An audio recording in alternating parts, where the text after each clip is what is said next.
이 시간 하나님께서 우리에게 주시는 말씀은 요한복음 6장 16절로 21절까지 말씀입니다. 제가 가진 신약 성경 153면에 있습니다. 요한복음 6장 16절로 21절까지의 말씀 다 찾으셨으면 제가 봉독해 드리겠습니다. 저물매 제자들이 바다에 내려가서 배를 타고 바다를 건너 가버나움으로 가는데 이미 어두웠고 예수는 아직 그들에게 오시지 아니하셨더니 큰 바람이 불어 파도가 일어나더라. 제자들이 노를 저어 시별이쯤 가다가 예수께서 바다 위로 걸어 배에 가까이 오심을 보고 두려워하거늘 이르시되 내니 두려워하지 말라 하신대 이에 기뻐서 배로 영접하니 배는 곧 그들이 가려던 땅에 이르렀더라. 아멘. 오늘 말씀을 생각하면서 한번 따라하겠습니다. 어떤 풍랑 중에서도 주님만 의지하며 살겠습니다. 아멘.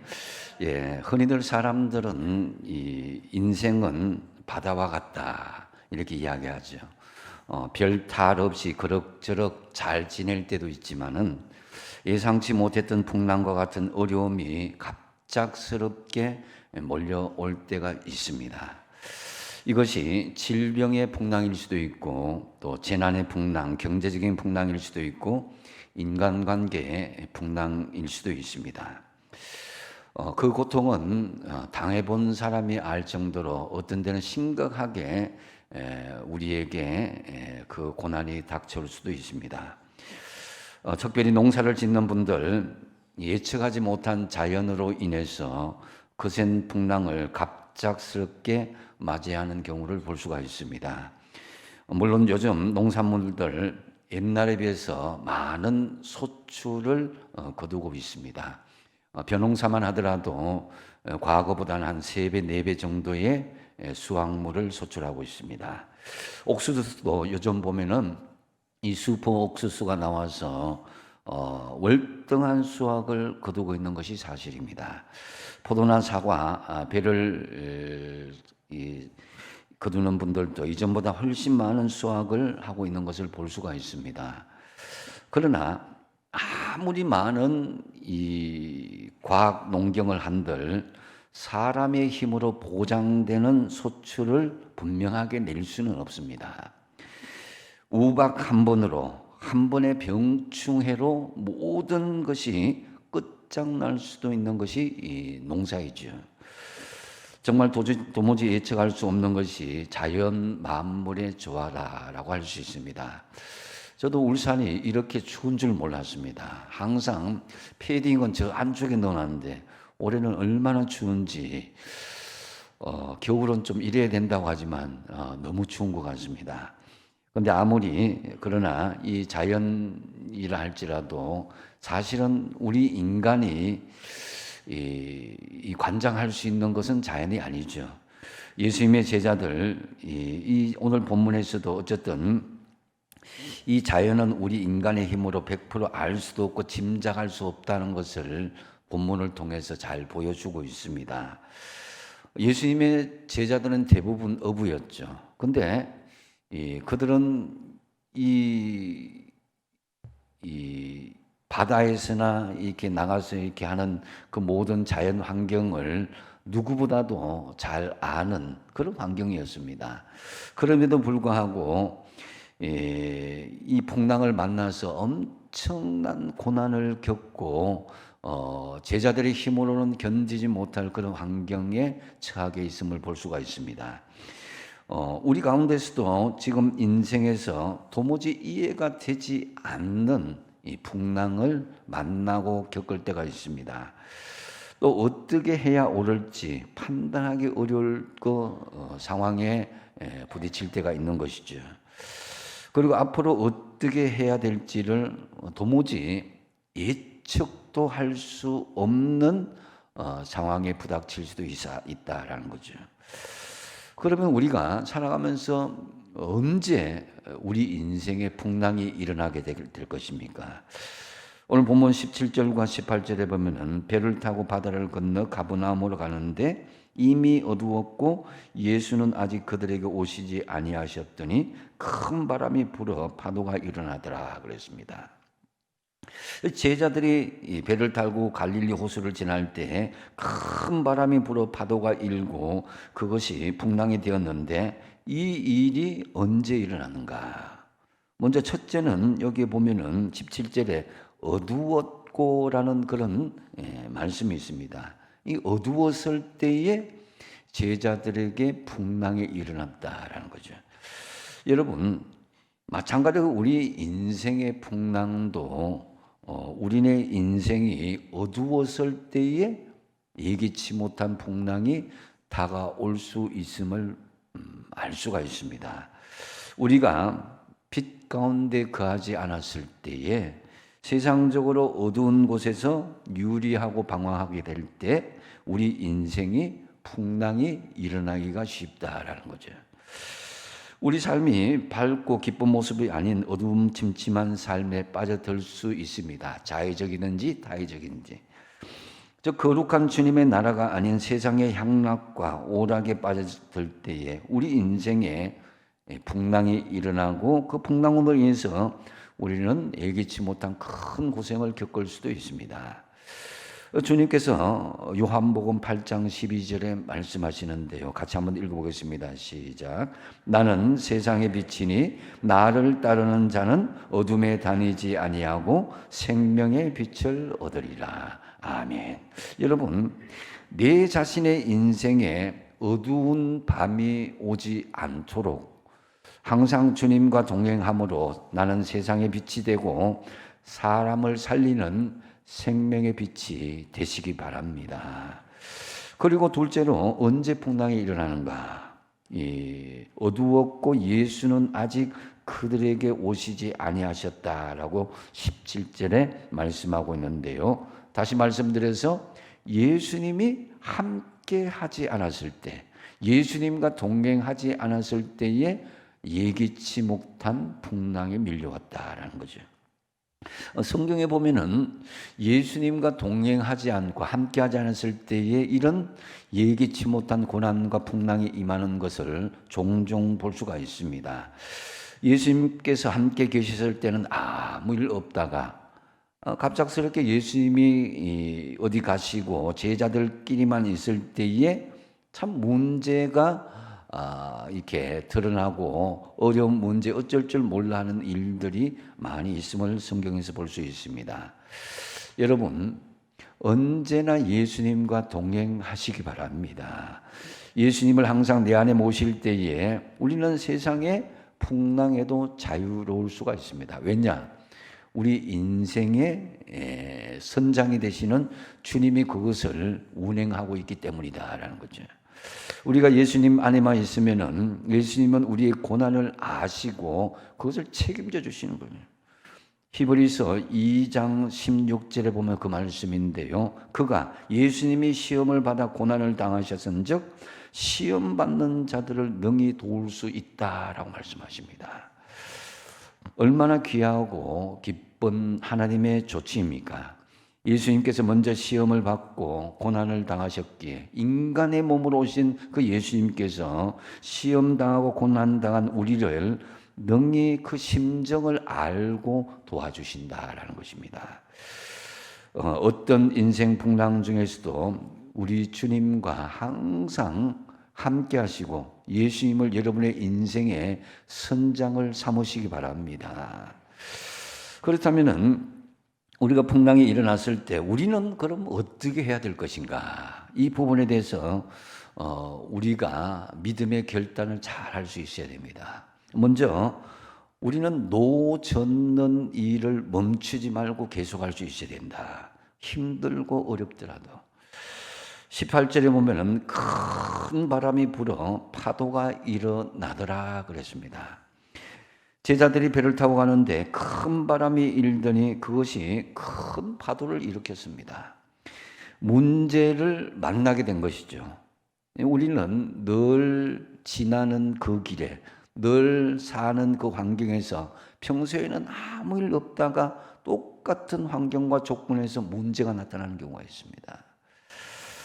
마가복음에 보니까 그 바람은 순풍이 아닌 역풍이 되어서 그들의 가는 길을 막 거세게 가로막고 있었습니다. 이때 제자들은 넋을 놓고 멍하게 있지 않았다는 사실을 볼 수가 있습니다. 어떻게 했습니까? 19절 상반절에 제자들이 노를 저었다 그랬습니다. 제자들은 괴로워하면서 노를 계속 저었다고 말씀하고 있는데요. 어부 출신이 많은 제자들입니다. 또한 제자들이 12명이나 되니까 배는 아주 작은 배가 아니고 중간 배 정도는 되는 크기입니다. 그렇지만 워낙 풍랑이 거세서 이들을 괴롭게 정말 노를 져야 되는 그런 엄청난 그런 어려움 지경에 빠지고 된 거죠. 여러분, 우리 인생 가운데서도 예기치 못한 풍랑이 일어날 수 있습니다. 멀쩡하던 이웃과 사람들에게 관계에서 풍랑이 일어나고 또 물질적으로 정말 아무런 문제가 없었을 것 같은데 갑자기 큰 물질적인 어려움이 닥쳐서 풍랑을 겪게 됩니다. 어제는 멀쩡했는데 아무 일 없었는데. 근데 이 노젓는 일을 계속하였다. 이 말씀을 우리가 기억해야 됩니다. 문제를 극복하기 위해서 때로는 너무 힘들기 때문에 포기하는 경우가 있는데요. 포기하지 말고 애썼다는 거예요.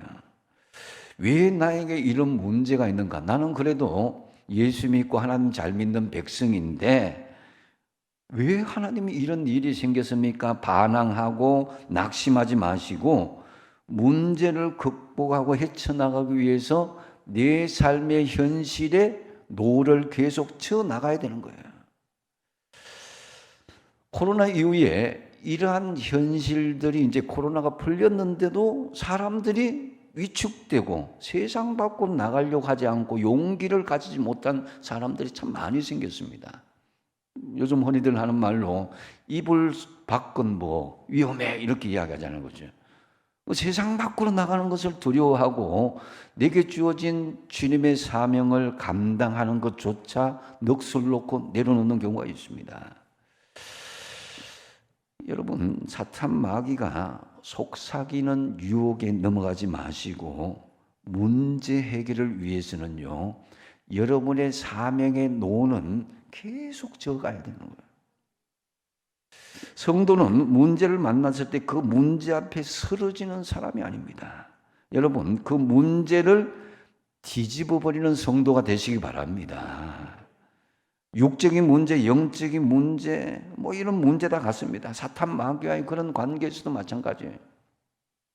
야고보서 4장 7절 말씀 같이 한번 읽어보겠습니다. 시작. 그런즉 너희는 하나님께 복종할지어다 마귀를 대적하라. 그리하면 너희를 피하리라. 아멘. 마귀를 어떻게 하라고요? 피하라가 아니라 대적하라는 거예요.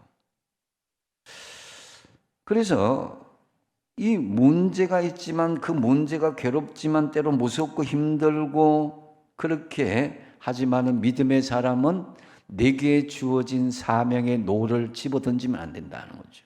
노를 계속 지어 나가야 되는 거예요. 그래서 도망가지 마시고 우리는 믿음의 성도들은 적극적인 성도가 되어야 되는 거예요. 우리가 짐승을 만날 때도 이 정신만 똑바로 차리면 되는데 피하면은 등을 대면은 짐승은 약하게 보고 더 쉽게 우리를 삼키려고 하는 경향들이 있잖아요. 사탄 마귀도 마찬가지고 우리 삶의 현실 가운데서도 마찬가지입니다. 여러분, 죽기밖에 더 하겠습니까? 죽어도 우리는 천국 가는 인생이 아니겠습니까? 베드로전서 5장 8절 9절 말씀 같이 한번 읽어보겠습니다. 시작. 근신하라 깨어라 너희 대적 마귀가 우는 사자같이 두루다니며 삼킬 자를 찾나니 너희는 믿음을 굳건하게 하여 그를 대적하라. 이는 세상에 있는 너희 형제들도 동일한 고난을 당한 줄을 알미라. 아멘. 여러분, 동물원에 가셔서 우는 사자 보셨습니까? 덩치가 엄청납니다. 근데 그 엄청난 덩치에서 그 소리만 내어도 사람들이 오금이 저릴 정도로 무서운 마음이 생기는 거예요. 이 사탄이 우리에게 그런 겁을 준다 이거죠. 근데 그 문제 앞에 겁을 주고 두렵게 하는 그런 환경은 있을지라도 그들은 결코 예수 그리스도 안에 있는 하나님의 자녀를 이겨낼 수 없음을 믿으시기 바랍니다. 문제에 맞서 싸울 수 있는 십자가 군병이 되시기 바랍니다. 우리가 문제를 피하면 당장에는 넘어가서 그건 지금은 아니십니다. 지금은 지나갔네 이렇게 하지만요. 결국에는 그 문제를 다시 만나게 되고 넘어질 수밖에 없는 거예요. 피하기만 한다면은. 혹 우리 삶 속에 문제가 있으시다면은, 기도 제목이 있으시다면은, 이거 하나님의 자녀니까 하나님이 다 알아서 하시겠지, 이렇게 안일한 태도를 취하기보다는요, 사명의 자리에 절대로 이탈하지 마시고 하나님 앞에 간절히 기도하고 또 기도하시기 바랍니다. 그래서 여러분, 천국은 침노하는 자가 빼앗는다고 그랬습니다. 문제 해결을 위해서는 누구보다도 내가 먼저 적극적으로 그 문제에 대항할 수 있어야 되는 거예요. 그리고 주님의 도우심을 구할 수 있어야 되는데, 예수님께서는 제자들이 힘들게 노젓는 모습을 보시고 결국 그 모습 가운데 예수님이 찾아오셨다 이거예요. 어떤 인생의 풍랑이 일어나더라도 주신 사명을 피하거나 머뭇거리지 마시고, 여러분이 주신 노젓는 그 사명을, 가정주부라도, 이런 사회의 어떤 현장에서라도, 학생이라도 그 일들을, 교회 안에서도 마찬가지입니다. 그 사명들을 끝까지 완수하게 되기를 축복드립니다. 두 번째로, 우리 인생의 풍랑이 일어났을 때 우리가 어떻게 되느냐? 인내하고 순종하라는 거예요. 그러니까 어떻게? 하나님의 말씀을 붙잡고 인내하고 순종하는 거다. 19절 중반절에 보면 제자들이 노를 저어 10여리쯤 갔다 그랬습니다.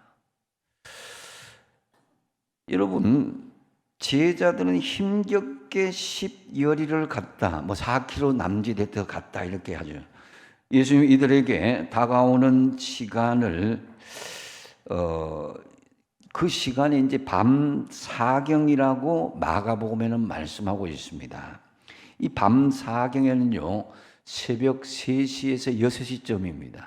가장 칠흑 같은 어둠이 임하는 그 시기죠. 새벽이 임하기 그 직전입니다. 그러니까 제자들은 해가 질 무렵부터 밤 사경까지, 새벽이 먼동이 틀 때까지 밤새도록 노를 젓고 나갔다는 것입니다. 사투했다는 거예요. 밤새도록 풍랑과 사투를 벌이고 있었습니다. 여러분, 예수님의 제자라면 이 정도의 오기와 끈기가 있어야 되지 않겠습니까? 그런데 여기에는 누군가 이런 질문을 할지도 모릅니다. 목사님, 지금 이 제자들은 다른 방법이 없었지 않습니까? 제자들에게는 살기 위해서 그 노를 젓고 헤쳐나갈 수 있는 방법이 없지 다른 방법이 없었습니다. 이렇게 항변할 수도 있습니다. 그러면은 크기의 의문을 갖는 분들에게 제가 다시 한번 역질문을 드립니다. 그렇다면은 당신은 지금 살만해서 주님께 매달리지 않고 있는 것입니까? 살만하면은 나는 매달리지 않고 가만히 있는 거야 이거예요. 여러분, 죽기 살기로 매달려 보십시오. 주님 절대로 우리를 외면하지 않습니다. 히브리서 10장 36절 같이 한번 읽어볼까요? 시작. 너희에게 인내가 필요하면 너희가 하나님의 뜻을 행한 후에 약속하신 것을 받기 위함이라. 아멘. 여러분, 풍랑을 만났을 때 인내하심으로 하나님의 약속을 성취하시기 바랍니다. 근데 한 가지 더, 사실 이들은 다른 방법이 없어서 이렇게 노만 저은 게 아니에요. 사실은 그들이 가지고 있던 물건을 다 집어 던졌더라, 반대편의 풍랑이 심함으로 되돌아갔더라. 되돌아갈 수도 있거든요. 예? 역풍을 만나서 가는 것보다는 순풍적으로 이렇게 반대쪽으로 갈 수도 있다 이거죠. 다른 방법이 있었어요. 그런데 그들은 다른 인간적인 방법을 취하지 않고 있었다라는 거죠. 제자들 아직 예수님 오시지 않으셨으니까 지금 그냥 돌아가자 이렇게 판단할 수도 있는데요. 그런데 예수님께서 어떻게 말씀하셨는가? 마가복음 6장 45절에 보면 더 구체적으로 알 수가 있습니다. 예수께서 즉시 제자들을 재촉하사 자기가 무리를 보내는 동안에 배 타고 앞서 건너편 베세다로 가게 하시고 그랬습니다. 그러니까 여러분 이 풍랑을 만난 사건이 언제쯤 있냐면 오병이어 사건이 일어나고 난 뒤에 이 풍랑 사건이 일어났어요.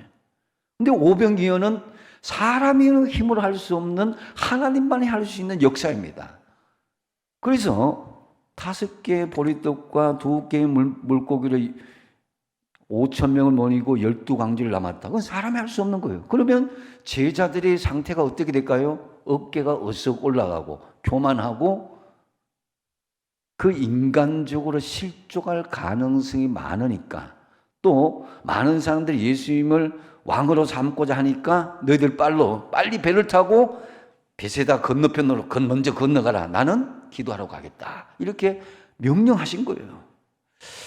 자, 그 예수님은 우리 인생 가운데 오병이어의 순경, 모든 것이 순조롭게 풀리는 그런 일들도 주시지만은 순경 이후에 역경이 올 수 있다는 그것을 상징적으로 풍랑을 통해서 보여주신 거예요. 그래서 예수님 제자들은 상당히 어깨가 어석해서 야, 이 예수님이 사람이 할 수 없는 엄청난 기적을 행했으니까 하면서 그들은 고생 끝 행복 시작 이런 생각을 했겠죠. 근데 그 순경이 끝나고 역경이 온 거예요. 우리 인생도 그럴 수도 있다는 거죠. 병이 치유받고 뭐 기도가 응답받고 풀리지 않는 문제가 해결될 때 야, 이제 나는 모든 것이 참 은혜롭게 풀릴 것 같아 하지만요. 그때를 조심해야 돼요. 문제가 풀리고 응답받을 때에 역경의 풍랑이 올 수도 있다라는 것입니다. 어쨌든 예수님께서 바다 저편에서 만나자고 하셨기에 제자들은 그 말씀에 순종하여서 그냥 계속해서 노를 저고 나가야 되는 거예요. 이것은 인간적인 경험이나 생각이나 환경을 고려하기보다도 하나님의 말씀을 붙잡고 인내하고 순종하는 자세를 보여주는 것이다 라고 할 수 있습니다. 그래서 잠언서 3장 5절 6절을 한번 읽어보겠습니다. 시작. 너는 마음을 다하여 여호와를 신뢰하고 내 명철을 의지하지 말라. 너는 범사의 것을 인정하라. 그리하면 내 길을 지도하시리라. 아멘. 우리가 판단하기에 분명한 인간의 지혜가 생길 수 있고 명철이 생길 수도 있고 인간의 경험과 사상들이 들어올 수 있어요. 이게 옳다고 하지만은 결정적인 것은 하나님을 인정하고 하나님의 지도를 받는 여러분이 되시기 바랍니다. 그래야 우리의 인생 풍랑 가운데서도 헤쳐나갈 수 있는 길이 열리게 되는 거예요. 어떤 환경 가운데서도 말씀 붙잡고 인내하고 순종하는 것, 성도들이 귀한 믿음의 덕목입니다. 당장에는 문제 해결이 되지 않아서 마음이 무겁고 답답하다 할지라도 때로는 주님 도대체 어디에 계시는 겁니까? 이렇게 부르짖어도 왜 이렇게 금방 오시지 않습니까? 이런 불만과 마음에 그런 예수님이 있더라도 말씀 붙잡고 어느 시기까지는 인내하고 순종하는 기간을 주님께서 보신다라는 거죠. 그래서 여러분 말씀 붙잡고 인내하고 순종할 때 주님이 찾아오시는 거예요.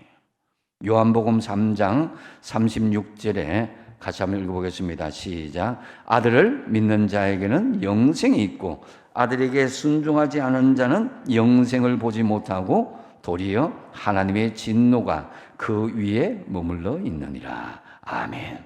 제자들에게 예수님은 건너편으로 가라고 말씀하셨기에 키를 쓰고 인내하고 순종했습니다.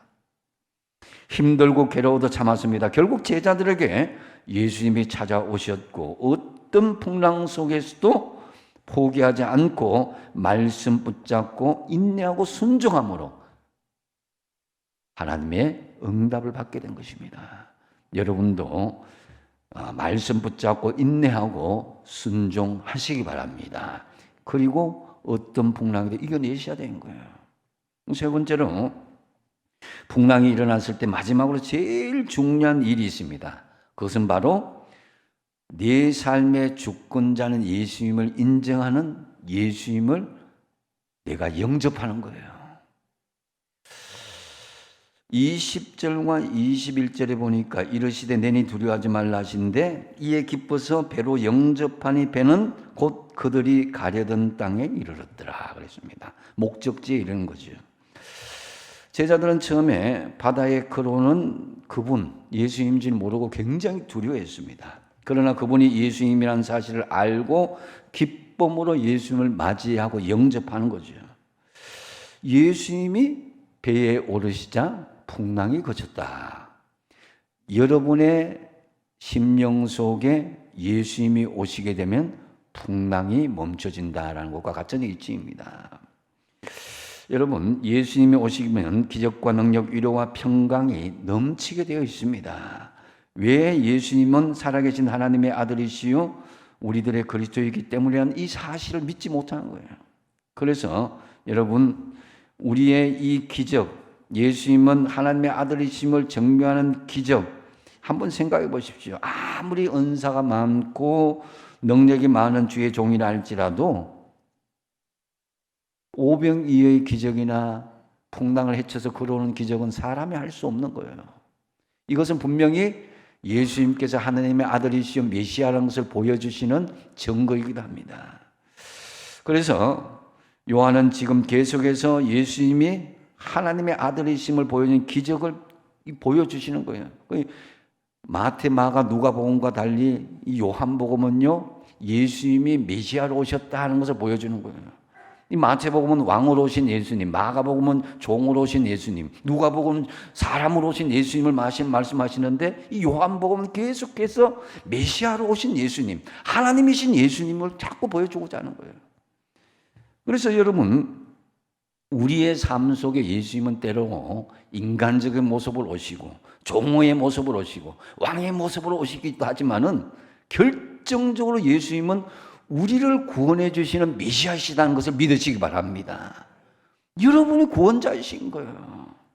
그래서 여러분 이것을 사도 요한은 계속 강조하고 있어요. 예수님을 내 인생에 들어오시도록 우리의 만문을 열어야 된다. 그리고 예수님을 영접해야 된다는 것을 이 예시를 통해서 보여주는 것이다라는 거죠. 갈라디아서 5장 24절을 한번 읽어볼까요? 시작. 그리스도 예수의 사람들은 육체와 함께 그 정과 욕심을 십자가에 못 박았느니라. 아멘. 이제 내 인생의 선장이시요 주인이시 예수님이 우리 안에 오셨기 때문에 세상의 정과 욕심은 십자가에 못 박혔다는 거예요. 할렐루야. 여러분이 그런 인생이 되어야 되는 거예요. 우리의 육체와 함께 정과 욕심을 십자가에 못 박고 예수님을 주권자로 인정할 때 우리는 비로소 풍랑이 풍랑으로 보이지 않고 다 헤쳐나갈 수 있는 능력과 힘이 생기는 줄 믿습니다. 여러분, 예수님을 나의 주인으로 모시기 바랍니다. 때로는 주님을 믿다가 풍랑을 만날 수도 있죠. 세상 그 누구도 나에게 아무런 도움이 되지 않는다고 생각이 들 정도로 힘들고 어려운 지경이 올 때도 있습니다.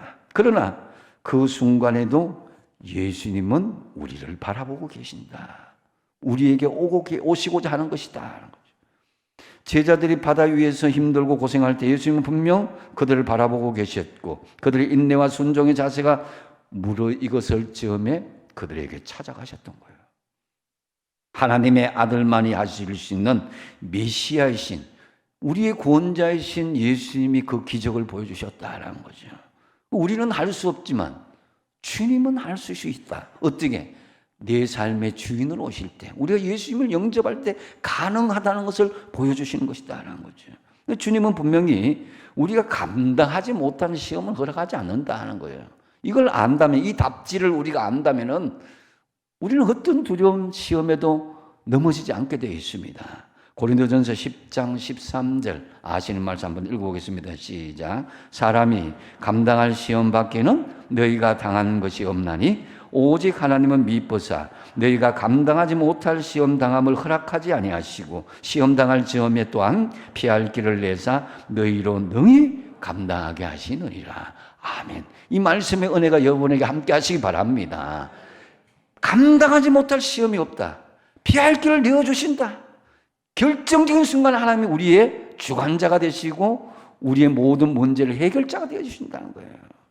문제는 우리가 그 문제를 해결하기 위해서 무엇을 하고 있느냐인 거예요. 그 문제에 갇혀서 유리방황하지 말고 예수님을 온전히 영접하십시오. 예수님을 내 삶의 주권자로 인정하시라는 거예요. 나도 똑똑하고 내가 경험도 많고 내가 여러 가지 어떤 인생의 지혜가 많더라도 우선은 내 삶의 선장은 주님이시다. 주님을 주권을 인정해야 주님이 비로소 그때부터 해결자로 오시는 거예요. 그래서 여러분 간절히 촉구합니다. 여러분이 예수님을 영접하신 삶을 살고 있는 건 제가 알고 있습니다. 예수님을 영접하셨습니까? 근데 여러분 한 분도 빠짐없이 예수님을 영접하고 내 삶의 주도권을 하나님께 주님께 맡겼으면 믿습니다만은 그렇지만 높아심에 한번 여러분 제 기도를 따라하시기 바랍니다. 한경직 목사님이 목사님을 놔두고 예수 잘 믿으십시오 이렇게 이야기한 적이 있어요. 우리 자신들이 정말 예수님을 제대로 영접하고 사는지를 한번 점검하면서 제 기도에 한번 좀 유치할지라도 한번 따라하십시오. 주 예수님, 나는 주님을 믿고 싶습니다. 이제 예수님을 내 마음의 주인으로 영접합니다. 내 삶의 주도권을 주님께 맡깁니다.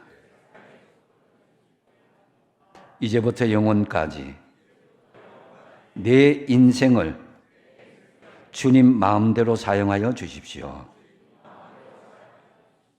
예수님의 이름으로 기도합니다. 아니 목사님 이 기도는 뭐 유치부나 유아부 뭐 아동부에게 했는데 왜 이렇게 하냐 할 수도 있지만요. 내가 예수님을 영접하고 산다고 생각하는데 어느 순간에 내가 주인이 되어버린 그런 사람들이 있다 이거예요. 우리 삶의 주권자는 예수님이십니다. 결국 제자들은 예수님이 배 안으로 영접한 후에 풍랑도 멎었을 뿐만 아니라 제자들이 가고자 했던 목적지에도 이르렀던 것입니다. 이런 은총이 여러분과 우리 가운데 차고 넘치게 되기를 축복드립니다. 이제 말씀을 맺습니다. 우리는 세상을 살면서 풍랑이 일어나지 않는 인생은 만날 수 없어요. 왜냐하면 사단 마귀가 공중 권세를 잡고 우리를 밀가부르듯이 흔들어야 된다고 그랬습니다. 누가복음 22장 31절 32절에도 시몬아 시몬아 보라 사탄이 너희를 밀가부르듯이 하라고 요구하였지만 그러나 내가 너를 위하여 내 믿음이 떨어지지 않기를 기도하였노니 너는 돌이킨 후에 내 형제를 굳게 하라 그랬습니다. 문제는 그 풍랑을 극복하며 사느냐 그 풍랑에 빠져버리냐입니다. 우리가 살아가면서 언제 풍랑이 일어난다고 그랬습니까? 어두웠을 때 풍랑이 일어난다는 것입니다. 빛 가운데 거하시기 바랍니다. 또한 언제 일어난다고 그랬습니까? 예수님이 함께 있지 않을 때에 풍랑이 일어난다고 그랬습니다. 예수님과 동행하시기 바랍니다. 그럼 풍랑이 일어날 때 우리 어떻게 해야 되느냐? 노젓는 일을 계속해야 된다. 힘들고 어려울지라도 여러분들이 가정에서 일터에서 교회에서 어느 곳에든지 주님 주신 사명을 계속 노를 젓고 나가야 된다는 거예요. 두 번째 뭐예요? 인내하고 순종하는데 뭘 붙잡고? 주님 말씀 붙잡고 주님 말씀 붙잡고 인내하고 순종할 때 하나님의 역사가 일어나는 거예요. 그 세 번째 뭐예요? 예수님을 영접하고 있는 거예요. 이 점검하셔야 돼요. 내 삶의 주권자가 내가 아니라 주님이시다. 주님이 내 삶의 선장이시다는 생각을 가져야 되는 거예요. 그래야 할 때 우리를 뒤흔들던 풍랑이 잔잔하게 되고 목적지에 이를 수 있습니다. 참으로 어떤 인생의 풍랑이 일어나더라도 주어진 사명 다하고 말씀 붙잡고 인내하고 순종하고 내 삶을 그 주권자로 예수님을 영접함으로 끝내 승리의 항구에 기쁨으로 입성하게 되는 저와 여러분 다 되시길 축복드립니다. 기도하겠습니다.